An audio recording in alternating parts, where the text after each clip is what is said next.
High court के आदेश के बाद आखिरकार अब झारखंड में नगर निकाय चुनाव होने जा रहा है। ऐसे में आपके मन में कई प्रकार के सवाल होंगे कि आखिर कब चुनाव होगा और चुनाव जो होगा तो क्या ये विधानसभा और लोकसभा की तरह होगा या कुछ अलग होगा इस बार के जो निकाय चुनाव होना है।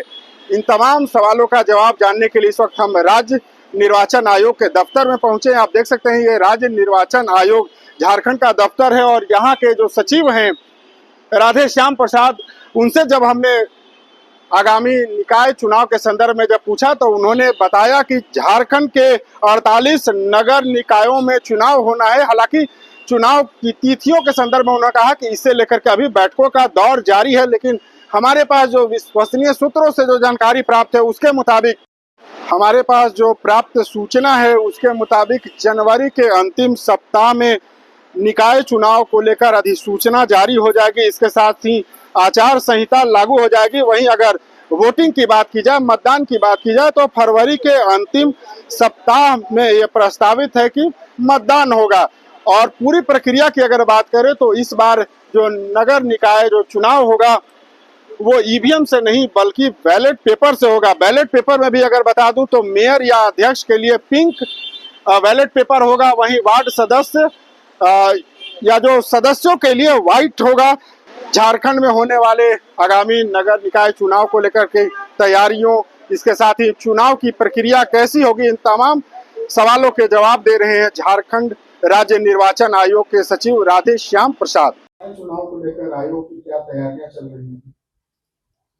आयोग की तैयारियां चल रही, साथ में झारखंड के सभी 24 जिलों में भी जो है इसकी बहुत तीव्रता से तैयारी की जा रही है। समय पर ही हम लोग सारा काम कर लेंगे। सर, बैलेट पेपर से चुनाव करवाना है तो क्या उसके लिए अलग अलग क्या रंग रहेंगे जिससे आइडेंटिफाई होगा मेयर का, वार्ड का? हाँ, इस बार मतपत्र के माध्यम से चुनाव कराया जाना है। चूंकि 2 पद के लिए चुनाव किया जाएगा, इसलिए दोनों का कलर अलग अलग कर दिया गया है ताकि मतदाताओं को जो है दुविधा ना हो। वार्ड पार्षद और सदस्यों के लिए सफ़ेद रंग का मतपत्र होगा और महापौर और अध्यक्ष के लिए गुलाबी कलर का मतपत्र छपाई किया जाएगा। सर, वोटर लिस्ट का जहाँ तक है कि प्रक्रिया पूरी कर ली गई है, सारा जो स्क्रूटनी वगैरह होना था, जिन मतदाताओं का नाम छूट रहा था या फिर जिनको बाहर करना था? मतदाता सूची का तो हम लोग काफ़ी पहले ही तैयारी कर लिए थे, इसलिए कि इसमें हम लोग को ना जोड़ना था ना घटाना था।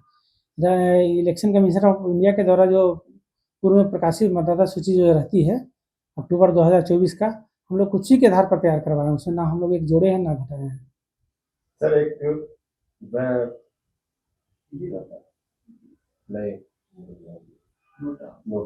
नोटा के लिए नहीं, मतपत्र में जब चुनाव होता है तो हम लोग नोटा का विकल्प नहीं रखते हैं। इसमें कोई नोटा का विकल्प नहीं है। सर, एक सवाल और है कि ईवीएम से जब वोटिंग होती थी और फिर अब बैलेट पेपर पे शिफ्ट कर रहे हैं तो परेशानियां आएंगी या फिर? देखिए, ईवीएम से चुनाव होते आ रहा था। हम लोग भी इसके पहले जो तैयारी हम लोग किए थे ईवीएम से ही तैयारी किए थे, जो दुर्भाग्यवश चुनाव नहीं हो पाया। लेकिन इस बार हम लोग के पास ईवीएम नहीं था। पुराना का जो भी ईवीएम हम लोग के पास था वो सारा एक्सपायर हो चुका था, क्योंकि उसका लाइफ 15 साल का ही होता है। नया खरीदने के लिए भी हम लोग कंपनी से बातचीत किए थे। भारत की 2 ही कंपनी जो है ईवीएम का निर्माण करती है, उसके द्वारा बताया है कि आप ऑर्डर देंगे उसके बाद 1 साल लगेगा आपूर्ति करने में। चूँकि उसमें काफ़ी विलम्ब होता, इसीलिए विलम्ब की स्थिति में चूँकि हमारे सभी जिलों के पास पर्याप्त मात्रा में पहले से बैलेट बॉक्स उपलब्ध है, हम लोग नगर पंचायत चुनाव भी उसी से करवाते हैं, इसलिए हम लोग जो है जल्दी से चुनाव कराना था, इसलिए मतपत्र के माध्यम से चुनाव कराने का निर्णय लिया गया। इसमें कोई परेशानी नहीं आएगी ना सर? परेशानी वैसा कुछ नहीं, काउंटिंग में थोड़ा टाइम लग सकता है, लेकिन उसके लिए भी हम लोग इस वक्त सभी जिलों में पर्याप्त टेबल की व्यवस्था करवाए हैं। सभी जिलों में जो है चुनाव जो है मतगणना इस बार जो है कुछ जिलों में तो पहला दिन ही खत्म हो जाएगा, कुछ जिलों में जो है अगला दिन दूसरे दिन खत्म हो ही जाएगा। तो आपने सुना झारखंड राज्य निर्वाचन आयोग के सचिव राधे श्याम प्रसाद को। बैलेट पेपर से चुनाव होगा और चुनाव में अगर कहें तो 2 रंग के बैलेट पेपर का उपयोग होगा, जिसमें पिंक ये मेयर के लिए होगा, महापौर और जो अध्यक्ष होते हैं। इसके साथ ही सफेद जो रंग की बैलेट पेपर होगी वो वार्ड के सदस्य या जो वार्ड के प्रतिनिधि होते हैं उनके चुनाव के लिए किया जाएगा। TV9 के लिए रांची से मैं अशोक कुमार।